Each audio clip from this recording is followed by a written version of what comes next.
Seja bem-vindo a esse canal Madeira Legal. Meu nome é Claudinei Freitas e hoje fazendo um recorte da apresentação do IBAMA, nesse capítulo 4, onde o senhor Rafael Freire de Macedo, que é o coordenador geral do IBAMA, vai mostrar aí painéis analítico e visão de futuro do sistema. Muito interessante, ele mostra todas as espécies comercializadas no Brasil e também exportação.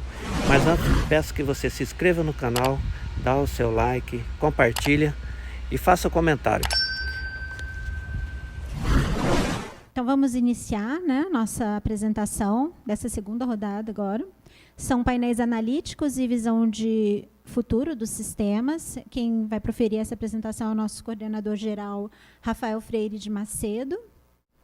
Obrigado a todos. Importante oportunidade aqui que a gente tem de demonstrar os resultados de todo esse esforço, né, que a gente vem implementando nos últimos anos, de aprimoramento de todas as plataformas, né, ou sistemas da informação que controlam esse importante recurso natural e, obviamente, atendendo aí a legislação, trazer a transparência, né? Esse é um projeto que, inclusive, faz parte do 5º Plano Nacional de Governo Aberto, em que o IBAMA ele é o coordenador do eixo de meio ambiente na área de florestas, né? Então, um acordo em comum com a CGU e os demais participantes, né, do eixo ali, né, que o IBAMA é o coordenador, foi de desenvolver, né, uma ferramenta que pudesse dar mais transparência às informações que hoje estão contidas nas bases desses sistemas que já foram apresentados, né. Então, a gente agora, em abril de 2022, terminamos esse projeto, né, em parceria com o SERPRO, importante parceiro nosso aí, e a gente publicou ele no site do IBAMA para termos uma transparência, uma visão, não só na escala nacional, mas na escala internacional, considerando que são temas aí transversais, globais, né? Essa questão da floresta amazônica, a preocupação com a floresta em si, mas também a preocupação sobre a origem, né, sobre o controle efetivo dos nossos produtos florestais. Então, ele está hospedado aqui nesse site do IBAMA. Temos alguns KPIs, né, esses KPIs são atualizados diariamente, tá, com base em todas as informações. Eles estão disponíveis em 3 painéis, são 3 visões. A primeira visão olha para as autorizações na floresta, né? E quais são os dados importantes que a gente tem de autorizações. O segundo painel, que ele captura, né, informações do DOF e dos sistemas estaduais a ele integrado. Ele trata da industrialização, do comércio, do transporte. E temos um painel dedicado ao eixo de exportações de produtos florestais de origem nativa, em que os senhores podem consultar aí a nível de país, enfim, quais são os estados que estão exportando. É claro que aqui são visões públicas, nossa legislação em função de proteção, né, fiscal, proteção de dados sensíveis, ela não permite que todas as informações sejam publicizadas. Nós temos versões desses painéis que são versões internas, que a gente utiliza, aí tem um grau mais complexo de cruzamento de dados, que utilizamos para fazer uma avaliação mais detida sobre a dinâmica dessa cadeia produtiva, mas também auditá-la, né, e identificar possíveis desvios e atuar nos sistemas, né, atuar de forma a bloquear um crédito, de forma a direcionar uma atividade de fiscalização. Temos aqui um manual de uso, né, só explicando um pouco a navegabilidade, algumas informações necessárias com relação ao tratamento de dados que nós fizemos, né. É importante colocar que essa não é a base original, é um espelho da base, né, da base informacional. Então, a gente faz uma extração, a gente trata esse dado, faz uma limpeza, e aí é gerada uma segunda base que nos permite aplicar essas ferramentas de ciência de dados, né. Então, sem muitas delongas, vou passar aqui para alguns infográficos, né, que nós temos. Aqui é o infográfico das autorizações em campo, tá? Ele já vem com um filtro pré-carregado para as autorizações de produtos em metro cúbico. Isso porque o Sinaflor ele controla, inclusive, a autorização de coleta de plantas quando aquelas plantas estão contidas nas listas oficiais de proteção, tá? Então aqui a gente já deixou um filtro aqui mais focado na produção madeireira, tá? Mas o Sinaflor ele hoje já tem aí em torno de 36 mil autorizações expedidas, tanto nos níveis estadual, principal utilizador dessa plataforma, e não só utilizador direto da plataforma, mas 2 sistemas estaduais integrados, como a Fernanda já colocou. E aí uma grande alegria nossa, né, que é o engajamento dos órgãos municipais de meio ambiente em utilizar a plataforma. Então a plataforma ela tornou-se de uso obrigatório para os estados e para o ente federal, né, IBAMA, ICMBio, enfim, em 2018, mas para os municípios ela passou a ser de uso obrigatório em 2020, 21. E aí a gente pode dar, por exemplo, um filtro aqui no âmbito municipal e identificar que a gente já tem aí uma cobertura interessante, né, de estados utilizando a plataforma, dando um destaque aqui à terra do meu chefe, que é o Rio Grande do Sul, onde temos um engajamento muito grande dos órgãos municipais junto à ferramenta, mas também em conjunto com o órgão estadual, né? A plataforma ela tem uma série de possibilidades aqui que a gente pode aplicar, né? Eu posso avaliar por área, por volume, por hectare autorizado. Não vou aplicar muitos filtros, né? Tem vários filtros, eu posso olhar no nível de espécie. Quando a gente for navegando, a gente faz algumas interações, tá? Então, olhando aqui autorizações por tipo de atividade, né? O Sinaflor ele controla desde o corte de uma árvore isolada no ambiente rural, até o manejo florestal sustentável na Amazônia, que é responsável por 88% dos produtos que são industrializados e comercializados, como já bem dito pelo nosso diretor, né? Então a gente tem aí vários níveis de autorização, tá? Então eu vou dar aqui um destaque para o tipo autorizativo que a gente vem discutindo a manhã inteira, que são os planos operacionais anuais dos manejos na Amazônia, seja ele de baixa intensidade, ou seja, é aplicado para comunidades tradicionais, dentro de unidades de conservação extrativista, por exemplo, tá? É aplicado esse tipo de manejo para unidades tradicionais até fora de unidades de conservação, como no Pará, os ribeirinhos, mas o pleno é justamente aquilo que a gente estava falando, as concessões federais, as grandes áreas de manejo nos estados, e a gente pode aí chegar nesse recorte, tá? Então, obviamente, a gente tem muito mais autorização no nível pleno, né? E temos pouco em baixa intensidade. A gente vê o trabalho de ICMBio engajando cada vez mais nas suas reservas extrativistas, né? Esse tipo de produção, a gente poderia aqui aplicar alguns filtros. Ele traz também ali algumas informações sobre a dinâmica do processo, né? Quem está autorizando, enfim. E aí podemos chegar aí ao nível do produto e avaliar, por exemplo, as principais espécies que estão sendo autorizadas no país, né? E aí vamos filtrar aqui pela tora para a gente já ter a dimensão da espécie madeireira, ou do produto madeireiro principal, né? Então aí temos aí, ó, cumaru. Deixa eu aplicar o filtro aqui porque ele vai dar uma melhor resposta, tá?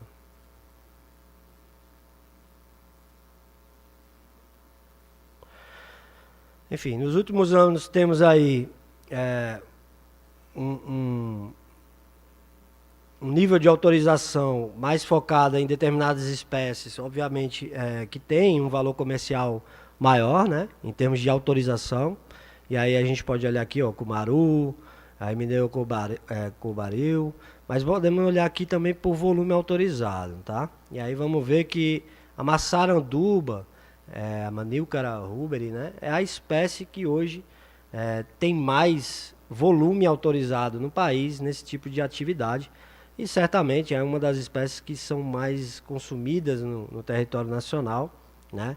E aí temos outras aqui, por exemplo, o angelim vermelho, a cupiúba, o jatobá, o cumaru, enfim. Se olharmos aqui o ipê, né, que é uma espécie que tem aí um apelo, olharmos aqui pela tabebuia serratifolia, né, que antigamente era tratado com esse nome científico, né, e passou a ser Androanthus serratifolia, ele tem aí claramente um grau de volume autorizado significante, principalmente nos 3 principais estados produtores, né? Mas a gente pode dar uma olhada nessa espécie um pouco mais detida quando a gente estiver falando da parte de exportação. Esse painel aqui já é o painel do DOF, né? Ou seja, todas as transações comerciais, né? Ou industrialização que ocorre no território nacional. É meio que óbvio, né, que os estados do Sul, Sudeste são os principais consumidores. Aí um destaque para o estado de São Paulo, né, principal consumidor da madeira nativa do país, em torno de 35% a 40% da nossa produção é direcionada ao estado de São Paulo. E aqui uma constatação importante, olha. Vejam que a gente tem níveis de DOF, né? Ou seja, o DOF aqui, caracterizado, ele é o documento que sai da indústria e vai para o comércio. Mas o DOF isento CTF é o documento que eu emito no comércio para o comprador final. Então, é dessa forma que a gente controla a saída do crédito do sistema, quando o comprador final recebe o DOF. Então, é natural que os estados consumidores tenham um número de DOF isento CTF muito maior do que o DOF que permite a transação entre indústria e comércio. Então, por isso que a gente fala muito do conceito da rastreabilidade entre a origem, passando pelo processo industrial, passando pela comercialização, que é feita via contrato virtual no próprio sistema, até o consumidor final, que quando adquire uma madeira de origem nativa, recebe o documento de origem florestal final, né? E transporta aquela madeira até a sua residência, a sua obra, enfim. Se olharmos aqui em termos de produtos, espécies, né? A gente pode dar um destaque ali. Opa, não atualizou. A gente pode dar destaque aqui, ó, as principais produtos, né? Todas madeiras serradas, né? Viga, tábua, caiba, prancha, os principais produtos, tá? Aqui a gente tem um destaque interessante, né? Que é o cedrinho. O cedrinho é uma espécie que é muito utilizada na construção civil. E por isso que a gente tem aí um ranking, né, de documentos. Aqui a gente está falando de documentos, né? Documentos emitidos, né? Então a gente tem muita transação desse tipo de espécie, porque ela é utilizada em esquadria, né, na construção da sua casa, ou enfim, para a construção civil. Tá? Quando aparece assim, ó, não informado, isso quer dizer que são lenhas, né?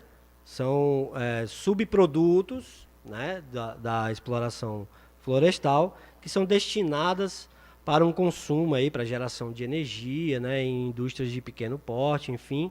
E aí a lenha, ela não necessariamente tem que ter a espécie declarada, tá? Então algumas informações aparecem no NI, mas sempre focado nesse tipo de subproduto que também é controlado no sistema. E aí é importante a gente ver como é que se dá a evolução do consumo no país. Se o BI responder, deixa eu voltar aqui e ver se ele responde para mim.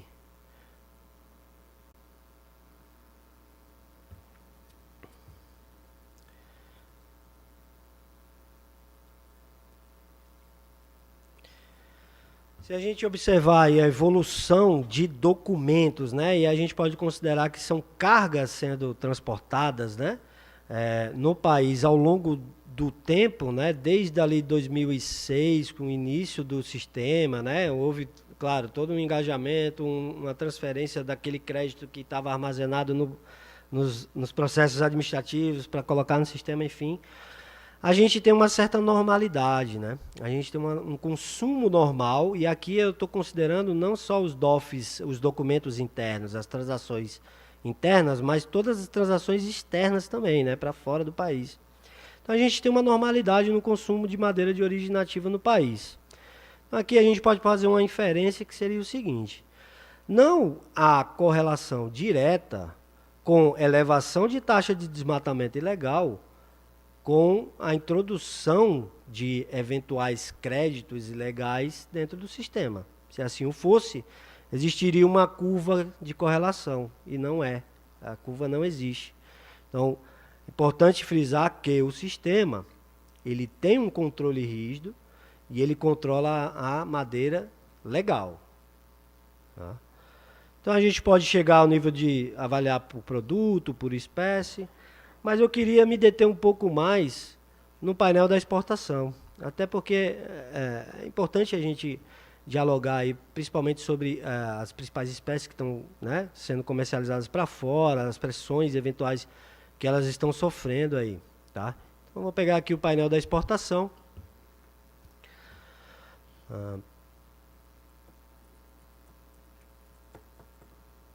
Esse é o painel da exportação. Aqui a gente está tendo uma visão da transação documental, né? Ou seja, os DOFs ou guias florestais de exportação que estão sendo, né, direcionadas para os portos e ou para pontos de emissão do documento. Então, quando eu vejo aqui Paraná como um dos principais centros exportadores, quer dizer o seguinte, que a madeira não é do Paraná, a madeira chegou no Paraná e no Paraná emitiu-se um documento de exportação.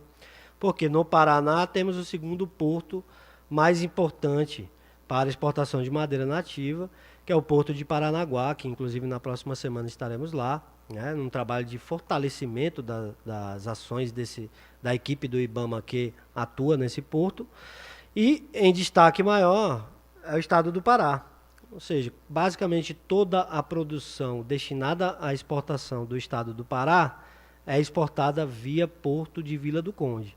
Então, o Porto de Vila do Conde, que é em Barcarena, próximo a Belém, é o principal porto exportador de madeira nativa do país. Aqui a gente tem a distinção, né, para o sistema estadual ou sistema federal. Quando está em azul, considere como documentos, né, informações que vêm dos sistemas estaduais, e em cinza do sistema federal. Tá?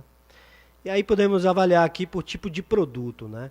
O Brasil ele não autoriza a exportação de produtos brutos. Tá? A gente só autoriza a exportação de produtos florestais de origem nativa que já tenham algum grau de processamento, de industrialização.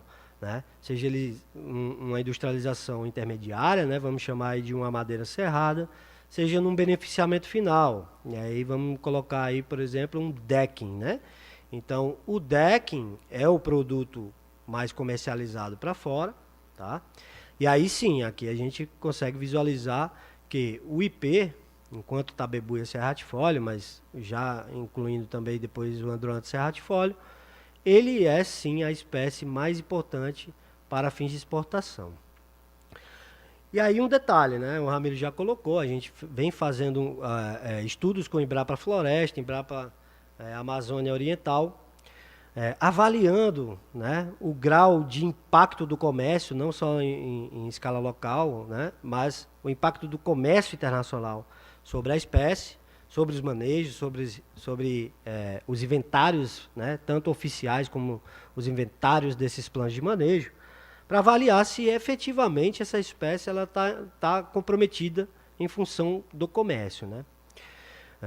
Hoje, as nossas conclusões técnicas e científicas, com estudos muito bem embasados, com as melhores técnicas de engenharia florestal, de botânica, indicam que não há um comprometimento dessa espécie em território nacional. Tá?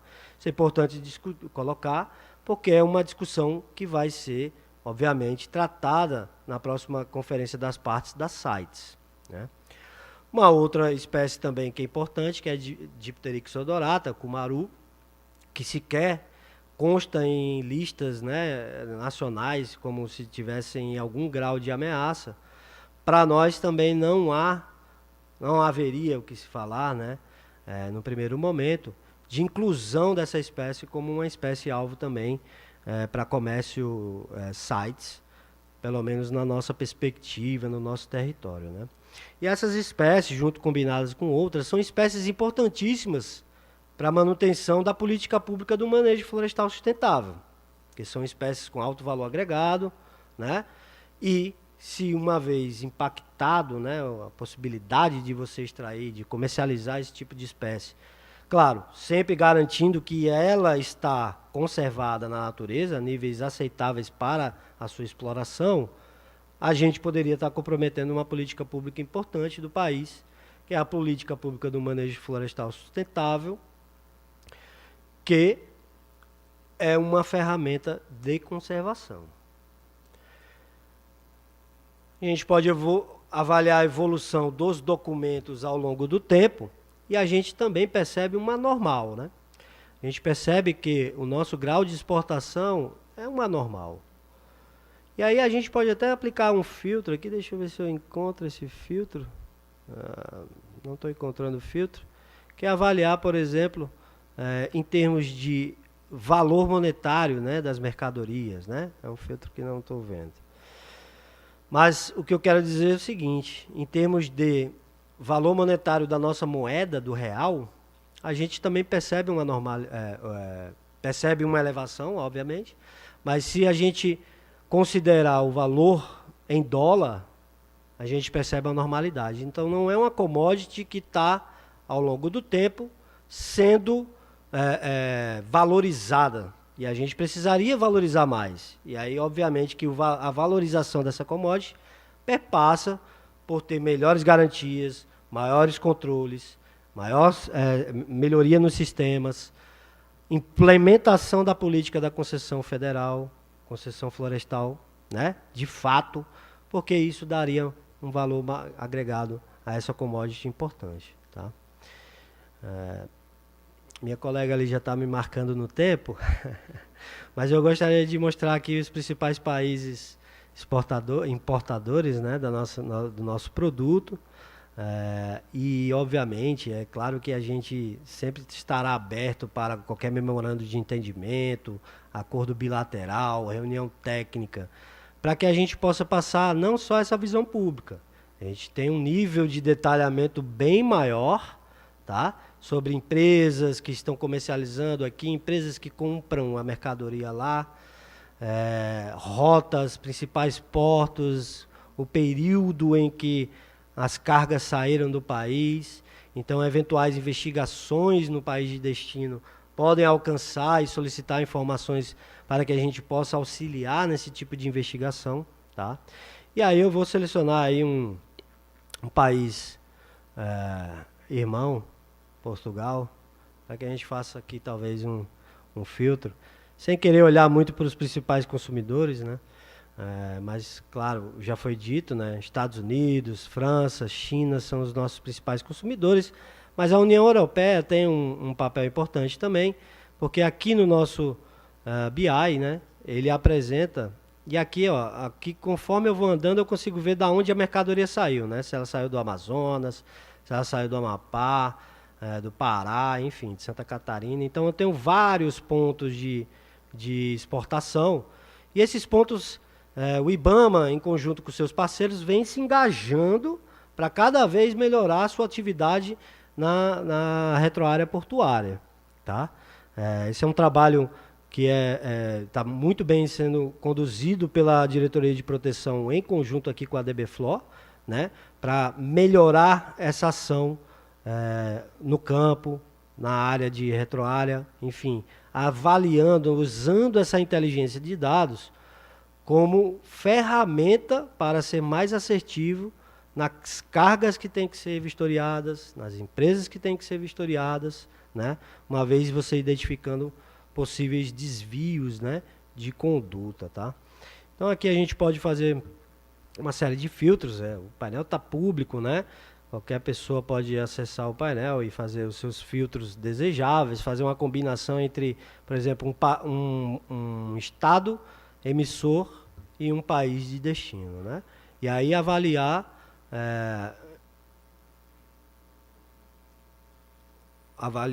outras informações, como, por exemplo, valor médio, volume exportado percentual, volume exportado ao longo do tempo. Eu tenho uma barra aqui que consigo deslizar um tempo, né? E assim sucessivamente, ok? Aqui a gente tem uma correlação entre volume, né, por espécie, tá? E o valor comercializado ao longo do tempo. para uma análise mais estatística, econômica, né? Sobre a valorização de determinado produto, enfim, tá? Aqui eu posso filtrar por produto, posso colocar as espécies como um ranking aqui específico, tá? E novamente a evolução da exportação ao longo do tempo, e aí com outras possibilidades, né, de combinação, né? Espécie, nome popular.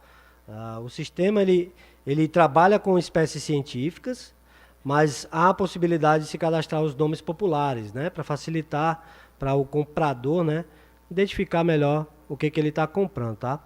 Então aquela relação ali, ó, tô falando aqui, ó, em volume real, né, por real, ok? Mas se eu colocar em dólar, vamos ver o que acontece aqui, ó. Ops, não, ele não filtrou o que eu queria, eu acho que seria valor. Olha lá, em dólar, a commodity, ela permanece numa normal, né? Em real, obviamente, demonstra aí a desvalorização da nossa moeda, né? O vídeo fica por aqui, foi um recorte, porque a apresentação é quase 3 horas. Espero que tenha gostado. Aproveita aí e se inscreva. Até o próximo vídeo.